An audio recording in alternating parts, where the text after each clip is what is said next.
ओम शांति। आज 14 अप्रैल 2026।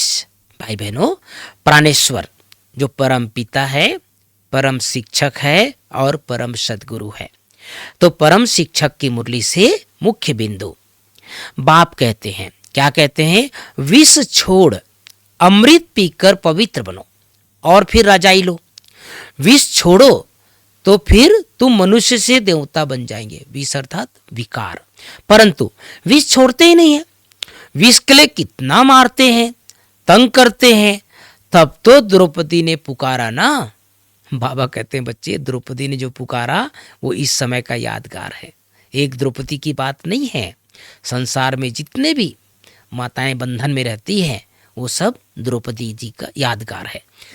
दूसरी बिंदु बाप कहते हैं, सिर्फ एक छोटी सी कहानी बैठ के इसको समझाओ। बाबा कहते इतना सुंदर ज्ञान को कहानी के रूप में समझाओ। छोटी सी कहानी हो भी, हाथ में चित्र ले लो। सतयुग में लक्ष्मी नारायण का राज्य था, फिर त्रेता में राम सीता का राज्य, द्वापर में रावण का राज्य हुआ। कितनी सहज कहानी है ना। सतयुग में श्री लक्ष्मी नारायण, त्रेता में राम सीता और द्वापर में रावण।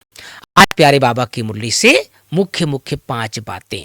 गीत बजा है, तूने रात गंवाई सोई के, दिवस गंवाया खाई के। पहली बात, मीठे बच्चे, देवता बनना है तो अमृत पियो और पिलाओ। अमृत पीने वाले ही श्रेष्ठाचारी बनते हैं। दूसरी बात, प्रश्न है, इस समय सतयुगी प्रजा किस आधार पर तैयार हो रही है? उत्तर है, जो इस ज्ञान से प्रभावित होते हैं। बहुत अच्छा कहते हैं, लेकिन पढ़ाई नहीं पढ़ते, मेहनत नहीं कर सकते, वह प्रजा बन जाते हैं। प्रभावित होना माना प्रजा बनना। सूर्यवंशी राजा रानी बनने के लिए तो मेहनत करना चाहिए।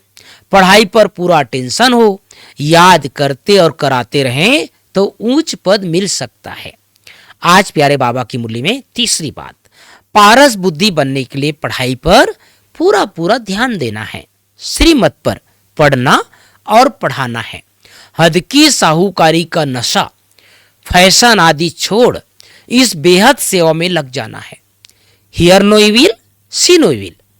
कोई भी व्यर्थ बातें नहीं करनी है, किसी पर प्रभावित नहीं होना है।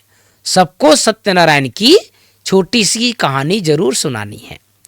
आज प्राणेश्वर बाबा की मुरली में वरदान, नए जीवन की स्मृति से कर्म इंद्रियों पर विजय प्राप्त करने वाले मर जीवा भाव। नए जीवन की स्मृति से कर्म इंद्रियों पर विजय प्राप्त करने वाले मर जीवा भाव। स्लोगन, अमृत बेले दिल में परमात्मा स्नेह को संभालो तो और कोई स्नेह आकर्षित नहीं कर सकता। तो भाई बहनों, प्यारे बाबा ने आज विशेष हम सबको अंडरलाइन कराया है कि विष को छोड़ना है। विष अर्थात काम विकार, क्रोध, लोभ, मोह, अहंकार, है ना। जब हम विष को छोड़ेंगे तभी हम सत्य की दुनिया में जा सकते हैं। अमृत पीना है।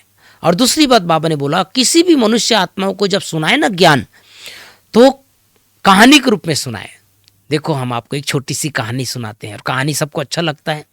छोटे बच्चे भी कहानी सुनने इंटरेस्ट लेते हैं। तो ज्ञान को कैसे सुनाना है? कहानी के रूप में। टीचर है ना भाई बहनों, तो टीचर हम बच्चों को कितना सुंदर तरीके से समझाते हैं, कैसे लोगों को समझाना है। और ज्ञान से केवल जो प्रभावित होंगे वो प्रजा बन जाएंगे। केवल प्रभावित होने की बात नहीं है, लेकिन हिम्मत करके पूरा टेंशन देना है, पढ़ाई पढ़नी है, धारणा करनी है, तब हम सूर्यवंशी पद में उच्च पद पा सकते हैं। ओम शांति, ओम शांति।